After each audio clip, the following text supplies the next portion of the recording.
यह कहानी रामायण के उस प्रसंग से जुड़ी है जब रावण अपने जीवन के अंत में मृत्युशैया पर लेटा होता है।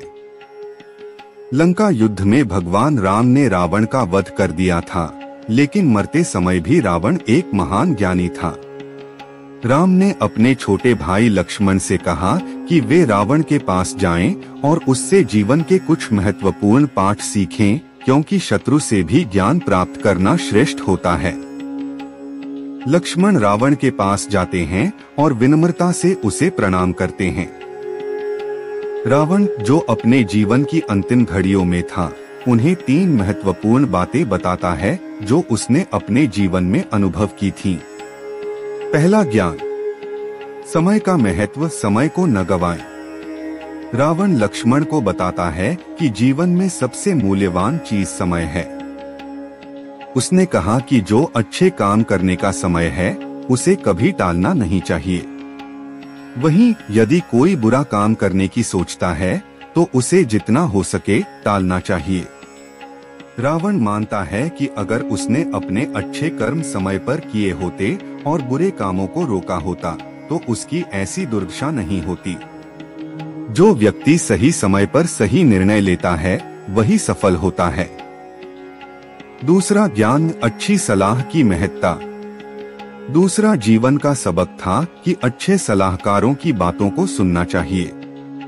रावण बताता है कि उसके भाई विभीषण और पत्नी मंदोदरी ने उसे कई बार चेताया था कि सीता का हरण करना गलत है और उसे राम से युद्ध नहीं करना चाहिए, लेकिन उसने किसी की नहीं सुनी और इसी कारण उसकी हार हुई।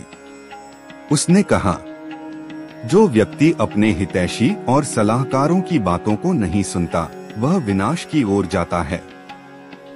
तीसरा ज्ञान, इच्छाओं पर नियंत्रण। रावण का अंतिम सबक था कि मनुष्य को अपनी इच्छाओं पर नियंत्रण रखना चाहिए। उसने लक्ष्मण को बताया कि उसकी सबसे बड़ी गलती थी कि उसने अपनी वासनाओं और लालसाओं पर नियंत्रण नहीं रखा। सीता के प्रति उसका आकर्षण उसकी बुद्धि को धूमिल कर गया, जिससे उसका पतन हुआ। जो व्यक्ति अपनी इच्छाओं पर काबू नहीं कर पाता, उसका जीवन नष्ट हो जाता है। इन तीनों जीवन के रहस्यों को साझा करने के बाद रावण की सांसें धीमी हो जाती हैं और कुछ ही समय बाद उसका देहांत हो जाता है। लक्ष्मण गहरे विचार में डूबे हुए भगवान राम के पास लौटते हैं और उन्हें रावण द्वारा बताए गए ये महत्वपूर्ण जीवन पाठ बताते हैं। राम मुस्कुराते हुए लक्ष्मण से कहते हैं, ज्ञान कहीं से भी मिले, उसे स्वीकार करना चाहिए, चाहे वह शत्रु से ही क्यों न मिले।